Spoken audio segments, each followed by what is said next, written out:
Hello guys, let's start our series on JavaScript for beginners to master and basic to advanced. So in this video we'll talk about loops. Loops allows us to run a piece of code multiple times depending on whether a condition remains true. आपने देखा conditional statements allow करते हैं to run a piece of code once if a condition is true. On the other hand, loops allows us to run a piece of code multiple times depending on whether a condition remains true. There's a slight difference. For example, वहां पे हमने conditional statement में किया था if you complete your homework then you will get ice cream otherwise won't, right? Executed one time. Now here in the loops, what we'll say, while there is food on your plate you should keep eating. जब तक आपकी plate में खाना है तब तक आपको वो खाने को खाना है. You should keep eating, right? So there is big difference. So let's study what loops are. First is while loop. While is a keyword here. In the condition you have to check each time the loop repeats and console.log, जो भी आपको execute करना है code वो यहाँ पर आएगा, और i++. means जो भी कंडीशन है उसको इंक्रीमेंट करना है आपको, right?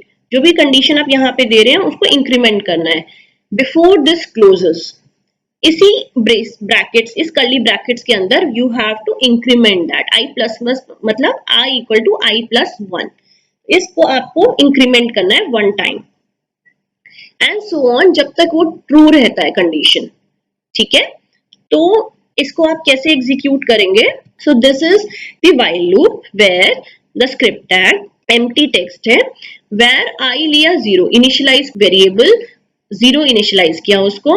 While I is less than 10, जब तक ये 10 से कम रहता है तो text equal to text plus number is so and so plus I, मतलब कंकैटिनेट करके ये आएगा तो number is 0 then number is 1. अब यहाँ पे इंक्रीमेंट कैसे होगा? Using this. तो एक बार आएगा नंबर 0, एक बार आएगा नंबर 1, देन नंबर 9, क्योंकि इक्वल टू नहीं है यहाँ पे, राइट? तो ये कब तक चलेगा? जब तक ये i लेस देन 10 रहेगा, ये तब तक एग्जीक्यूट होगा कोड. तो इसको हम रन करके देखते हैं like this. Number is 0 till 9. अगर i is less than equal to 10 होता तो ये 10 तक चलता, बट यहाँ पे लेस देन था तो ये 0 to 9 लिखेगा. That is while loop. यहाँ पर एक चीज आपको नोट करना है कि अगर आपने यहाँ पर ये इंक्रीमेंट नहीं किया i++, if you forget to increase the variable used in this condition, loop will never end, right? और ये आपके ब्राउजर को क्रैश भी कर सकता है. तो ये याद रखना चाहिए कि आपको यहाँ पे इंक्रीमेंट करना है. इसी का एक दूसरा वर्जन है that is do while loop. Do while loop में आपको फर्स्ट टाइम एक वैल्यू को इंक्रीमेंट ही करना है. डू आप लिखेंगे, डू इज द कीवर्ड. यहाँ पर आप कर्ली ब्रैकेट्स में जो हमने सेम लिखा था, बस यहाँ पर डू में उसको आपका जो भी ब्राउजर पे आपको शो करना है वो लिखना है और इंक्रीमेंट यहीं पर करेंगे. व्हाइल में सिर्फ हम कंडीशन देंगे that is i less than 10, because यहाँ पे डू में एक फर्स्ट टाइम राइट करता है वो बिफोर इंक्रीमेंटिंग. तो नंबर इज 0, उसके बाद it will increment then it will check, increment then it will check, right? तो इसको एग्जीक्यूट करते हैं, result will be same. Now next is your for loop. For loop में आपकी 3 स्टेटमेंट्स होती हैं. वो 3 स्टेटमेंट्स क्या हैं? Statement 1 will be executed before the execution of the code block, that is the setup. से हमने व्हाइल में या वेरिएबल में लिखा था i इक्वल टू 0, वेरिएबल लिया था, वो हम where i equal to 0 directly setup में दे सकते हैं. For i equal to 0, then the condition जो आपने व्हाइल में दिया था i इज लेस देन 10, वो आप यहाँ पे दे सकते हैं. जो ट्रू या false depends on your program. Then जो आपने इंक्रीमेंट किया था i++, व्हाइल में आपने उसी में किया था, डू व्हाइल में आपने डू में किया था, यहाँ पर आप डायरेक्टली लिख सकते हैं. तो फॉर में these 3 statements, then comes the console.log, do something, whatever code you are putting, that is for loop. Let's run this code also. अब इस फॉर में आपने क्या दिया? हमने यहाँ पे एक एरे बनाया पहले, where cars equal to square brackets. This is not object. Can you make a difference between objects and arrays?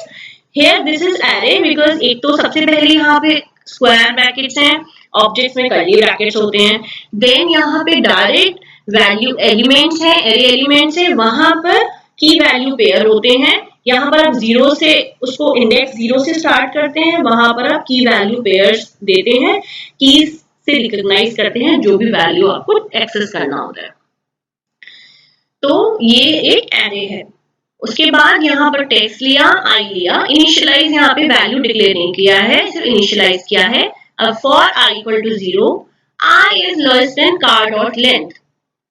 Car की लेंथ तक जाएगा. लेंथ क्या होगी? Number of elements. 0, 1, 2, 3, 4, 5. 5 अगर कार 5 तक जाता है, उससे i इज लेस देन 5, तब तक ये चलेगा. i प्लस प्लस इंक्रीमेंट होता जाएगा. 0, 1, 2, 3, 4, 5. Text equal to cars i, that is 0. जो भी यहाँ पर है वो टेक्स्ट में आ जाए. से BMW, Volvo, Saab. तो ये एक्चुअली हम क्या कर रहे हैं इस प्रोग्राम में? We are writing all the array elements on our browser. Document.get element id text. ठीक है? तो let's run this program. और ये हमारे सारे array elements को ब्राउजर पे शो करेगा. Like this. BMW, Volvo, Saab, Ford, Fiat and Audi. Right? So this way you can use a for statement, for loop, for accessing your elements, accessing your data in your arrays, in your function. So these are loops. In the next video, we'll talk about pop-up boxes. That are alert box, confirm box and prompt box. Till then, subscribe to my channel. If you really like my video, give me a thumbs up and press the bell icon for more updates. If you have any queries, write in the comment section. And thank you guys and happy learning. Bye bye.